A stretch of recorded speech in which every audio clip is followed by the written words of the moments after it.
이것은 제 개인적인 얘기고요. 굉장히 오래전, 제 기억으로는 한 30년 전쯤 되는 것 같습니다. 제가 신방을 마치고 이제 땅거미가 지고 어두운 밤이 세상을 덮었을 때에 집으로 돌아가는 길에 로컬 길을 가고 있는데 사방이 완전히 어두워졌는데 맞은편에서 오는 자동차 한 대가 그 어두운 밤에 헤드라이트를 켜지 않고 마주오는 것을 보면서 제가 그런 생각을 했습니다. 참 정신 나간 사람이다. 온 세상이 이렇게 껌껌한데 밤중에 색깔도 검은 차가 헤드라이트를 켜지 않고 이 밤에 길을 질주하는 것은 사고가 나면 자기만 다치면 괜찮은데 상대방까지 많은 사람을 다치게 할 수 있고 생명까지 위협할 수 있는데 정신 나간 사람이다. 저런 사람들 때문에 사고가 나고 저런 정신 나간 사람들 때문에 세상이 살기 어려운 거야. 그러나 당신은 나같이 친절하고 나같이 사랑이 많은, 이해심이 많은 사람을 만난 것을 다행으로 알아. 내가 당신을 위해서 신호를 보내겠어. 당신이 켜지 않은 헤드라이트를 켜십시오. 그리고 제가 친절하게 헤드라이트를 켜려고 스위치를 올리는데 무슨 얘기냐면 하이빔을 켜죠. 이미 이제 나는 헤드라이트를 켰으니까 상대방이 내 신호를 받을 수 있도록 하이빔을 켜면 불이 번쩍번쩍 거리니까 바더가 되잖아요. 그럼 자기 헤드라이트를 보겠죠. 그러면 이제 자기가 헤드라이트를 켜지 않은 것을 알게 되겠죠. 스위치를 움직이는데 하이빔이 켜지질 않아요. 그 순간 바로 깨달은 것은 나 역시 헤드라이트를 켜지 않고 그 밤에 그 어두운 길을 질주하고 있었다는 사실을 발견하게 된 것입니다. 그 순간 바로 내가 방금 그 사람에게 소리치지는 않았지만 내가 내면으로 그 사람을 판단하고 그 사람을 정죄하고 그 사람을 신랄하고 예리하게 판단했듯 정신 나간 사람아, 당신 같은 사람 때문에 세상이 살기 어렵고 당신 같은 사람 때문에 교통사고가 나는 거야. 정신 차려 하고 보니까 똑같은 일을 내가 하고 있었다는 것이죠. 그 사람에게 던졌던 그 혼란과 그 비판과 그 조소와 그 판단은 바로 화살이 되어서 부메랑처럼 내 자신에게 돌아왔다는 것이죠. 오늘 로마서 2장 1절부터 8절까지 읽었는데요. 이 말씀은 바로 그러한 내용의 말씀입니다. 로마서 1장에서 사도 바울은 이방인들의 죄를 고발하고 있습니다.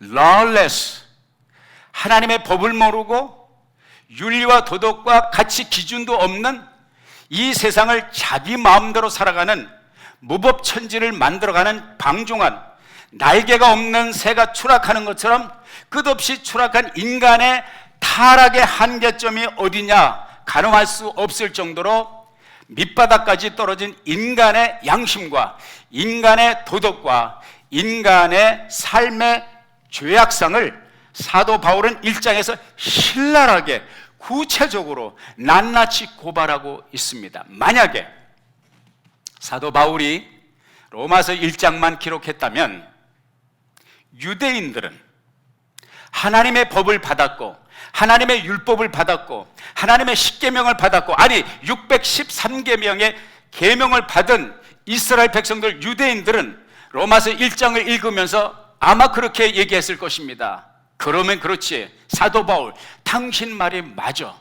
이방 사람들은, 이 짐승과 같은 야만인과 같은 이방인들은 하나님의 법도 모르고 하나님의 계명도 모르고 아무것도 모르고 지 맘대로 살아가는 이 사람들은 상종을 할 수 없는 사람들이야.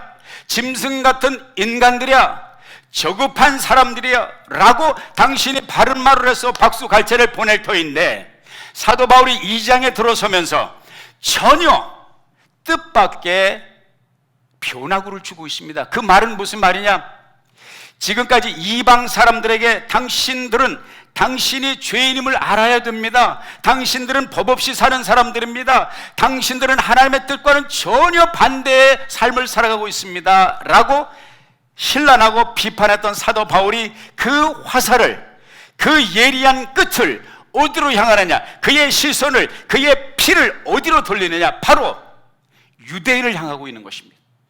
하나님의 말씀을 받았고, 하나님의 계명을 받았고, 613계명을 받았고, 율법책을, 하나님의 구약을 받은 그 이스라엘 백성들, 유대인들, 요즘 말로 하면 종교적인 사람들, 도덕주의자들, 윤리주의자들 향해서 사도 바울이 갑자기 시선을 돌리면서 뭐라고 말합니까? 당신들도 똑같습니다. 같이 해봅시다. 당신들도 똑같습니다. 조금 더 구체적으로 해봅시다. 당신도 똑같습니다.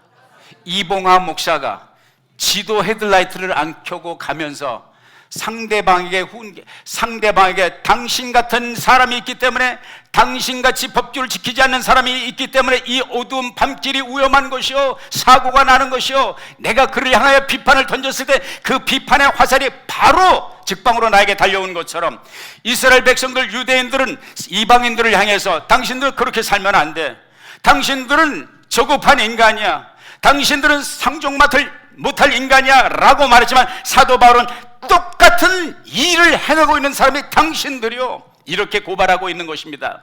그러면서 뭐라고 말을 합니까? 이방인들은 드러내놓고 죄를 범하고 자기가 죄인인 것을 알지만, 당신들은 숨어서 죄를 범하고, 다른 사람들의 양심이 깨끗한 사람, 누구보다 종교적이고 누구보다 하나님 앞에 가까운 것으로 착각하지만 착각하지 마십시오. 하나님은 만물의 여김을 받지 아니하시나니 사람이 무엇으로 심든지 그대로 거둡니다. 할렐루야. 이것을 바로 로마서 2장에서 사도 바울은 고발을 하고 있는 것입니다. 무슨 말입니까? 우리가 기독교의 황금률이라고 하는 말씀, 마태복음 7장 12절에 보면, 그러므로 무엇이든지 남에게 대접을 받고자 하는 대로 너희도 남을 대접하라. 이것이 율법이요 선지자니라.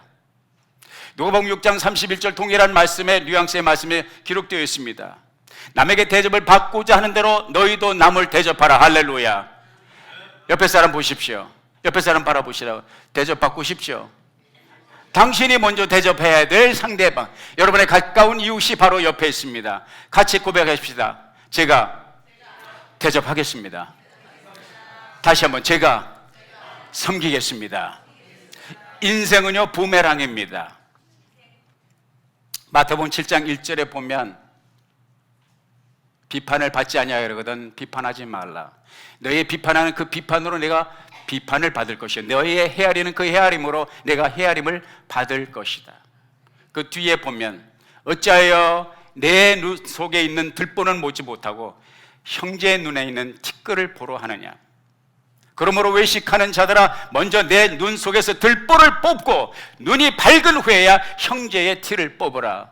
할렐루야. 우리 하나님 앞에 고백합시다. 하나님, 내 눈 속에는 들보가 있습니다. 이 들보를 먼저 뽑게 하옵소서. 할렐루야. 제가 주일학교 때 배웠던 노래가 생각납니다. 남의 말 내가 하면 그 말이 돌아오고, 남의 흉 내가 보면 나도 흉을 잡힌다. 가는 말이 고와야 오는 말이 곱고, 가는 정이 있어야 오는 정도 있단다. 예수님이 오늘도 내 귀에 속삭이신다. 대접을 받으려면 남을 대접하여라. 아멘입니까?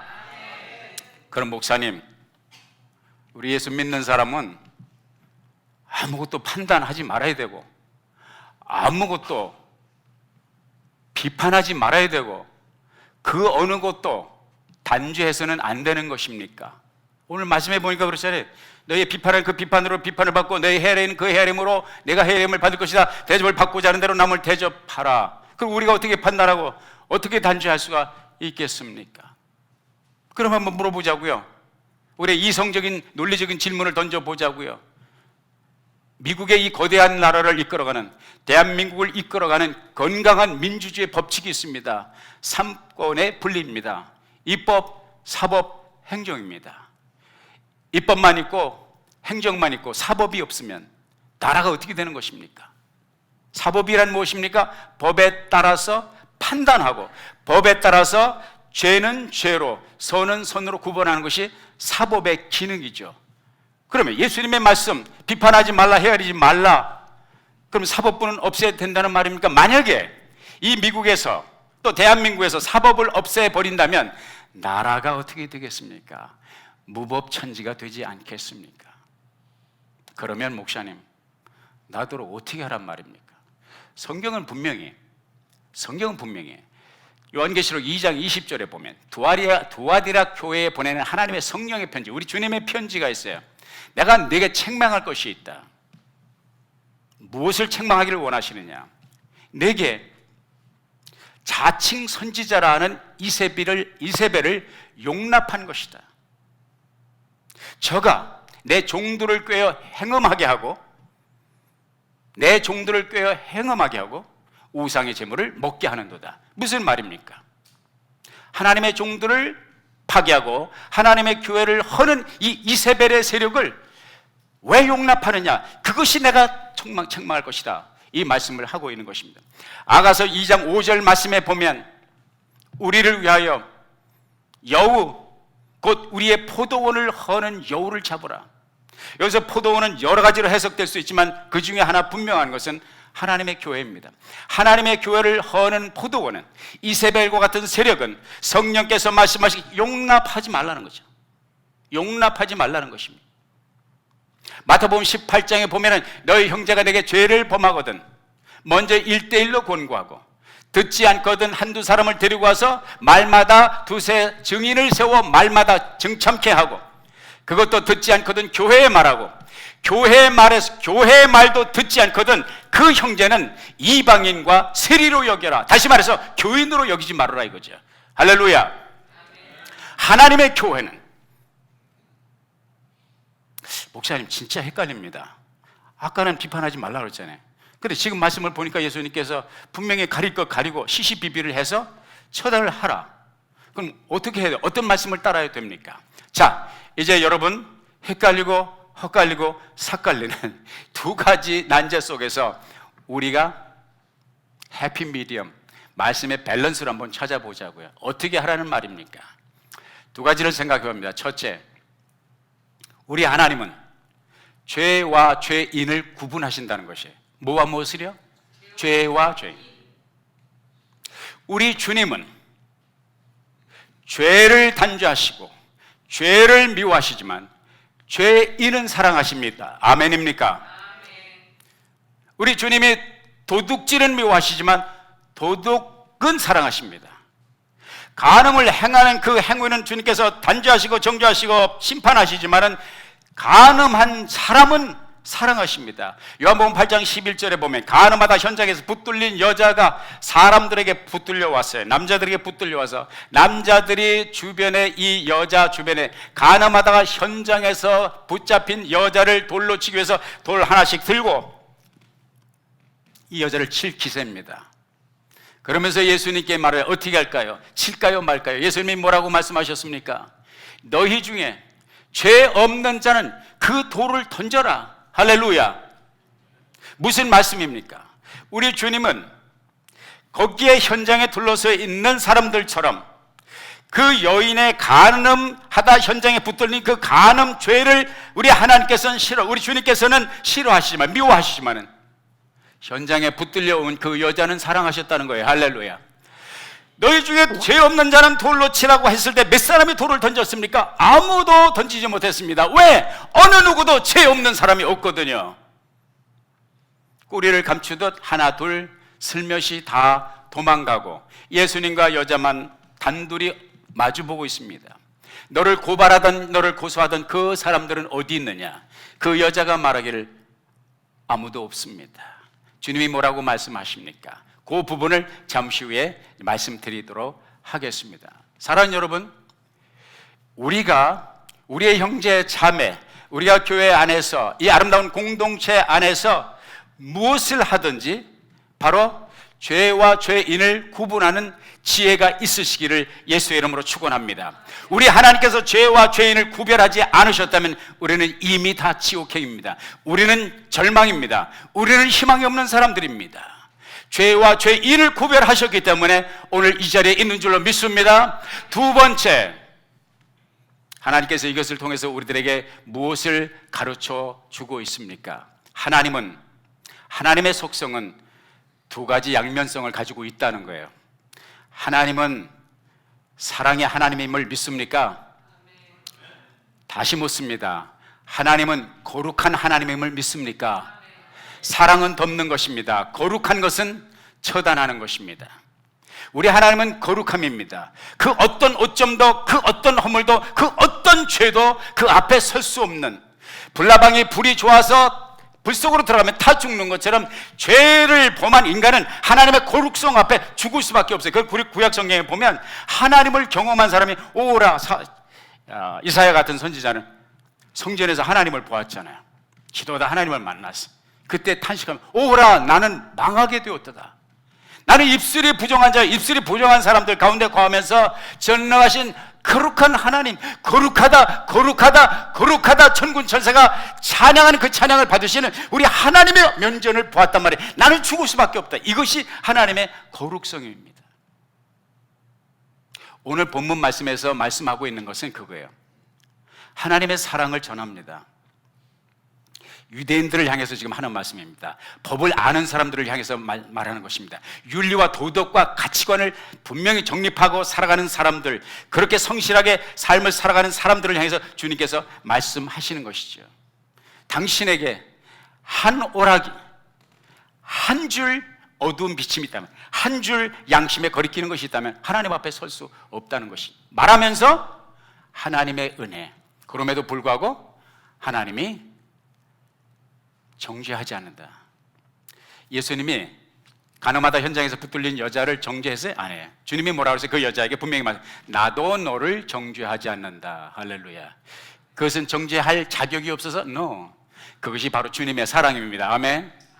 주님의 사랑은 그 여인의 허물을 덮고도 남는 것입니다. 나도 너를 정죄하지 않는다. 그런데 그리고 보내시지 않았어요. 한마디 말씀을 덧보태셨어요. 뭐라고 말씀하셨습니까? 다시는 그런 죄를 범하지 말라. 다시는 이렇게 살지 말아라. 아멘입니까?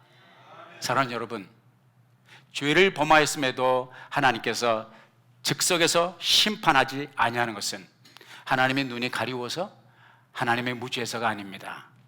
하나님의 사랑이요, 하나님의 용납하심이요, 하나님의 오래 참으심입니다. 오늘 본문에 그 오래 참으심의 풍성함을 너희가 만홀히 여기지 말라는 거예요. 그것을 우습게 생각하지 말라는 거예요. 그럼에도 불구하고 여전히 그 가운데 있다면, 그 하나님의 사랑을 무시한다면, 하나님의 용납을 무시한다면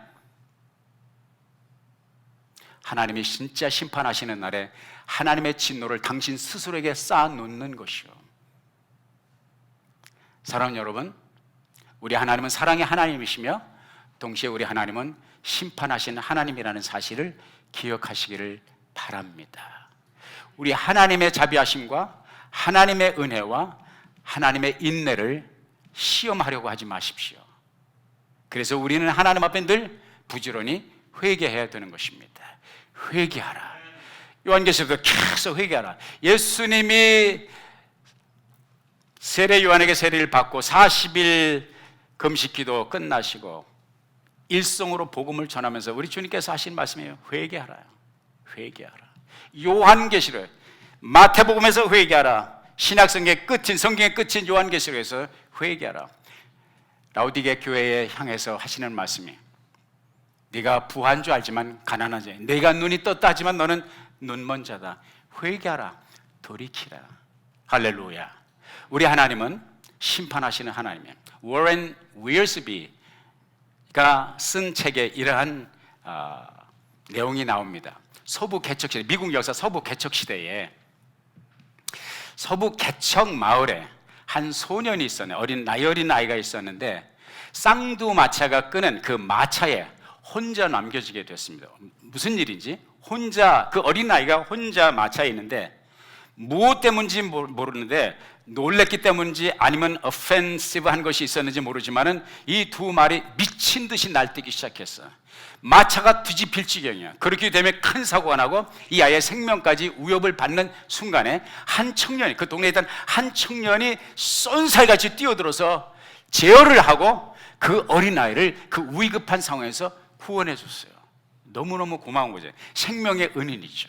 이 어린아이가 성장했습니다. 안타깝게도 이러한 구원을 받았으면, 생명의 은인을 만나서 구세 일생을 경험했으면 그 삶이 의롭고 정의롭고 남을 살리는 은혜로운 삶이 되어야 되는데, 안타깝게도 사악한 죄를 범하는 죄인이 되었습니다. 결국은 이제 잡히게 되었고 법정에 서게 되었습니다. 법정에 서서 심판을 받고 있는데, 자기를 심판하는, 자기를 내려다보는 그 재판장이 누구냐? 바로 그 수십 년 전에 자기가 어렸을 때의 마차에서 자기를 구해준 그 청년이 공부를 하고 성실하게 자라서 법조인이 되고 재판장이 돼서 그 앞에 있습니다. 그때에 이 청년이, 이 죄인된 청년이 그것을 알아채려고는, 기회가 왔다. 그러면 그렇지, 나에게 또 기회가 왔어. 이 법정이라는 게 별거 아니야.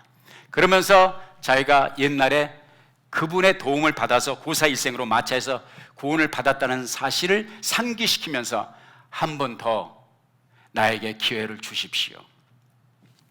그때 이 자비로웠던 구세주였던 이 재판장이 그 범죄인에게 이런 말을 합니다.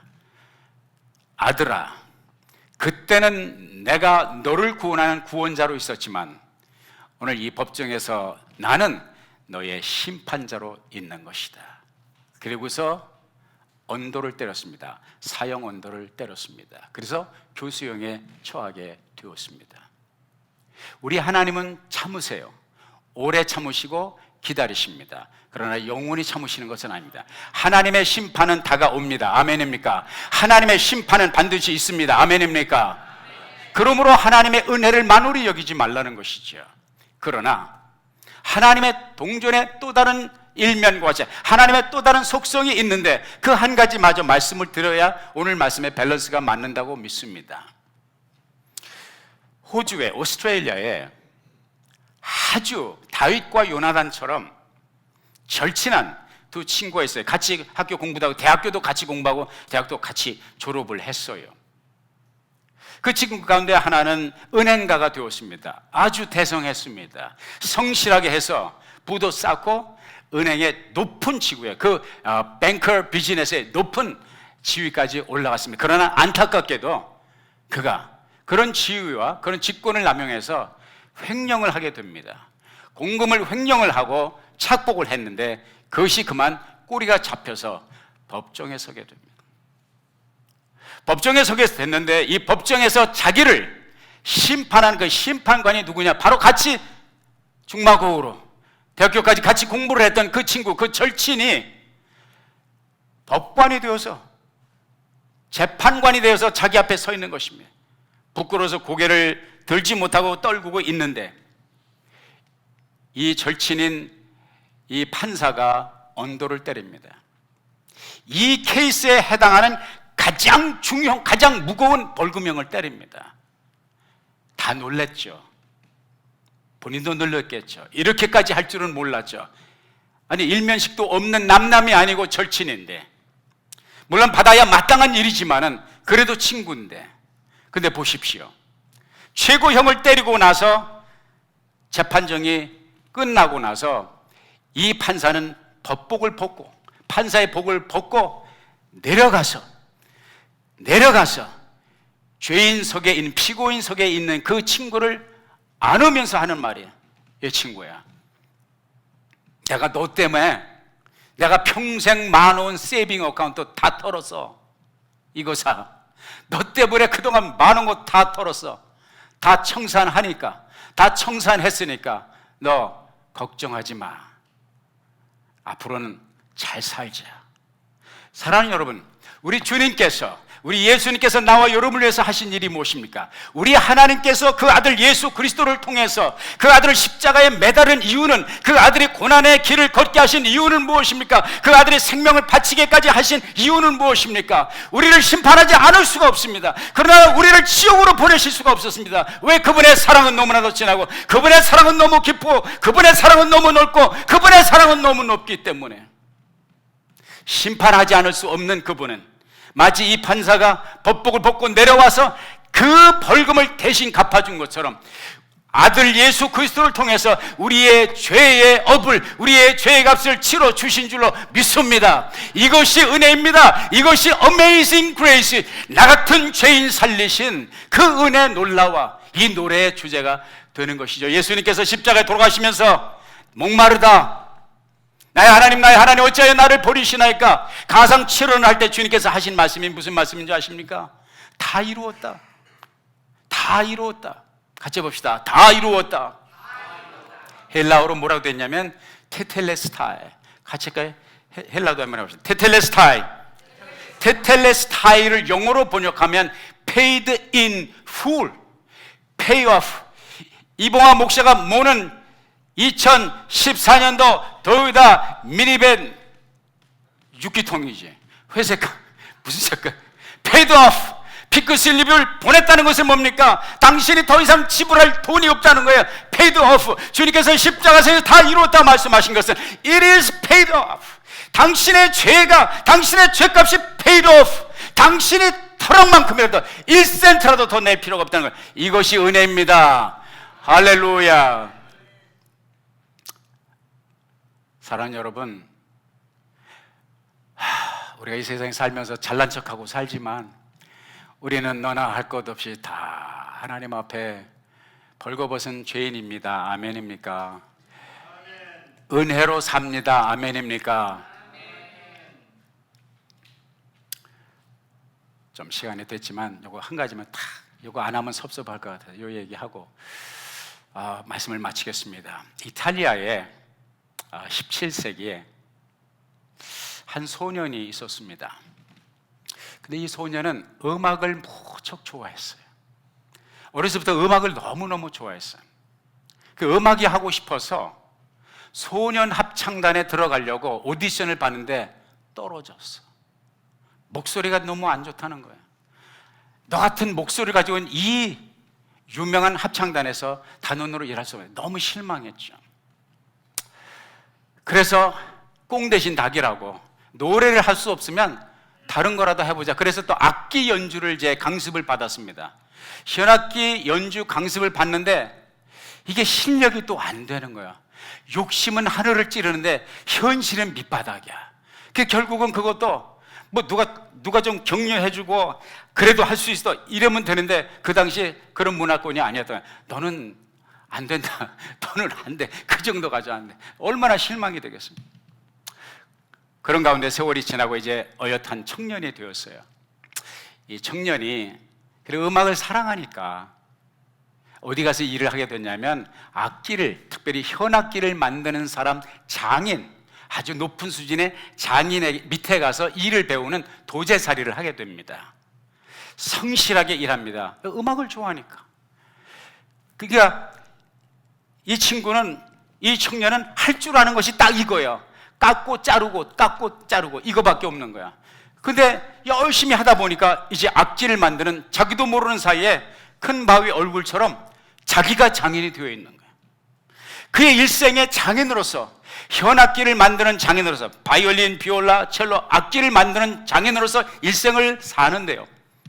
그 위키피디아에 보면 1116개를 만들었다고 그러는데, 또 다른 제가 구글에서 찾아보니까 악기를 1500개, 현악기를 그 사람 일생의 수제죠. 손으로 만드는 현악기를 1500개를 만들었다고요. 1116개 가운데 960개는 바이올린이고, 그 외에는 이제 바이올라 같은 다른 이제 현악기를 만들었습니다. 이 사람이 누군지 아십니까?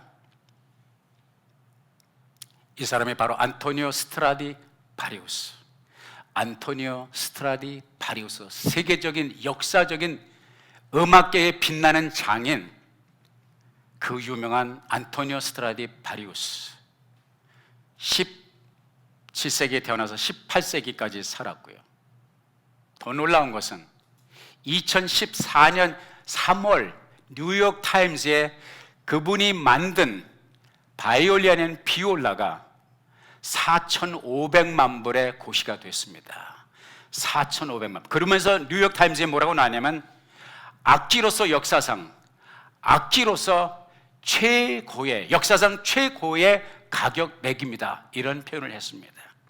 그런데요, 그런 그가 그렇게 성공을 거두기 전에 아직은 도제살이 할 때, 아니 아직은 도제살이도 하기 전에 친구들이 뭐라고 놀라는 줄 알아?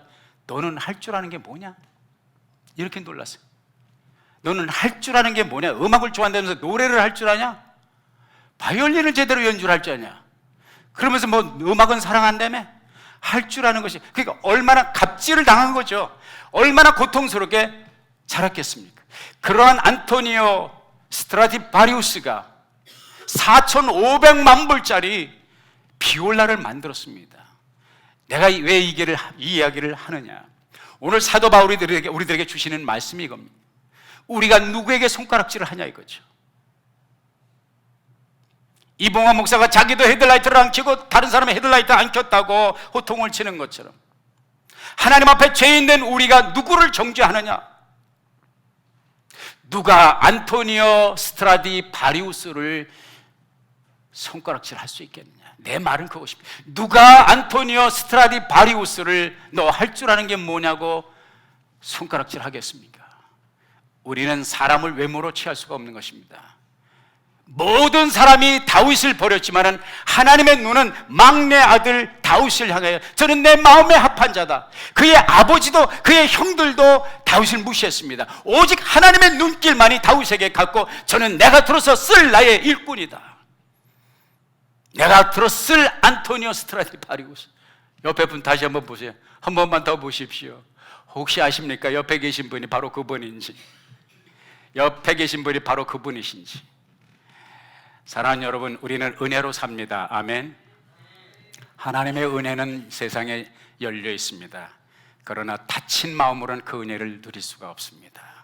하나님의 은혜로 살아가는 저와 여러분, 하나님의 은혜를 향하여 열린 마음을 가질 수 있기를 바랍니다. 형제와 자매와 이웃들을 향하여 열린 마음을 가질 수 있기를 바랍니다. 주님의 거룩한 성품과 주님의 사랑의 성품을 기억하십시오. 균형 있는 신앙생활, 건강한 신앙생활로 여러분의 주변에서, 여러분의 삶의 후에서 안토니오 스트라디바리우스가 발견되며 성장하는 아름다운 믿음의 문화권을 창출하는 저와 여러분이 될 수 있기를 예수의 이름으로 축원합니다. 기도하시겠습니다. 아버지 하나님 감사합니다. 주신 말씀 우리의 마음에 새기고 이 말씀 묵상하며 우리의 삶에 접목하게 하시사 행복자의 길을, 세상을 밝히는 그리스도인의 길을 걸어가도록 인도하여 주옵소서. 예수님의 이름으로 기도했습니다. 아멘.